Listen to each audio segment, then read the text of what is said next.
escreve um livro infantil para ajudar os filhos a superar a morte do pai. Ela vira símbolo de força. Ela aparece em programas de televisões? Programas de TV. E meses depois, sabe o que acontece?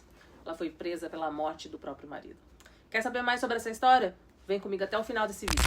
Olá, bem-vindos ao meu canal de True Crime. Eu sou a Vanessa Greco e aqui a gente mergulha em histórias reais, crimes misteriosos e discute o bastidor do comportamento humano. Toda semana tem pelo menos 2 vídeos novos no canal. E se você curte esse tipo de conteúdo, já deixa aqui o seu like, se inscreve e aciona o sininho para não perder nenhum vídeo. Também comenta sempre que puder, nem que seja um emoji. E me segue lá no Instagram, viu? Onde eu compartilho quando tem vídeo novo e outras curiosidades sobre o mundo do True Crime.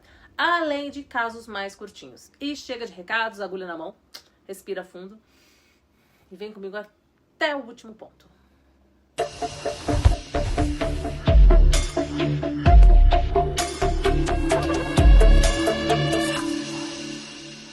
Eric Richins, ele tinha 39 anos quando ele morreu. Ele era empresário no ramo imobiliário em Utah. Trabalhava com compra e reforma e revenda de imóveis, que é um mercado que pode ser extremamente lucrativo, mas também extremamente arriscado. Pessoas próximas o descrevem como mais reservado do que a esposa. Ele era prático, cauteloso com dinheiro. Ele valorizava a estabilidade. Era pai de 3 meninos pequenos. Amigos dizem que ele gostava da vida familiar, da rotina estruturada, de planejamento. E talvez isso seja importante, porque o casamento dele não era exatamente igual por dentro e por fora. Eric conheceu Corey anos antes, também em Utah. Ela tinha um perfil diferente. Ela era mais expansiva, mais social, mais ambiciosa. A Corey trabalhava com o mercado imobiliário também, mas com um foco mais agressivo em investimentos próprios. Ela comprava propriedades. Gente, tá rolando uma educação física. Essa galerinha da educação física acaba com os meus vídeos. Vocês que lute com as crianças na educação física. Que nós vamos continuar o vídeo aqui mesmo com as crianças, porque eu não tenho tempo, gente. Eu sou mãe solo. O tempo que eu tenho é o tempo que eu tenho. Vamos lá. Então, a Corey também trabalhava com o mercado imobiliário, mas o foco dela era um pouco mais agressivo, os investimentos, ela investia mais, sabe? Ela tinha os investimentos próprios. Ela comprava propriedades, reformava e revendia. Ela era uma empreendedora e assumia riscos maiores. O casal parecia alinhado no início. 2 adultos jovens, empreendedores, construindo patrimônio juntos, casaram, tiveram filhos, por fora uma família americana em ascensão. Mas negócios em conjunto, né, exigem confiança absoluta. E quando o dinheiro entra na equação, a dinâmica muda.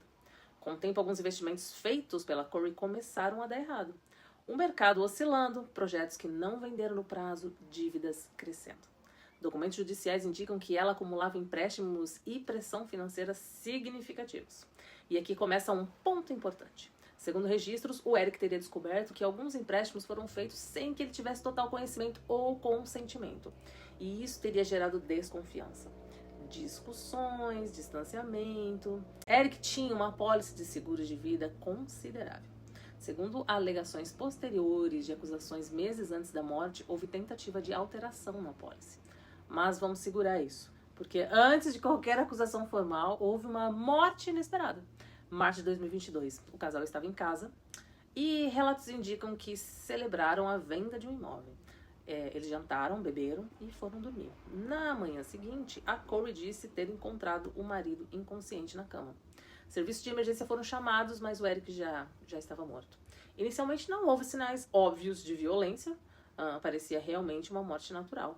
Até que a autópsia revelou algo que mudou completamente o rumo da história.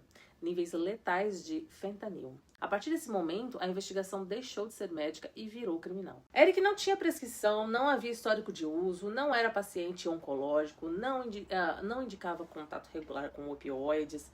A pergunta agora é simples, mas ela é complexa ao mesmo tempo, né? Tipo, como que essa substância chegou até ele?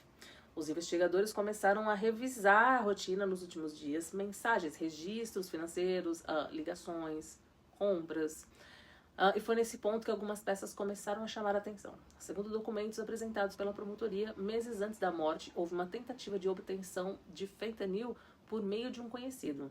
Dela, tá? A gente tá falando de investigação dela, das coisas dela, que eu acho que talvez não tenha ficado muito claro. A acusação também alegou que teria havido um episódio anterior em que o Eric passou mal após ingerir bebida preparada em casa, mas ele sobreviveu. Nada disso era prova isolada, mas, somado ao resultado toxicológico, passou a ser considerado relevante. Paralelamente, surgiram informações sobre a apólice de seguro de vida.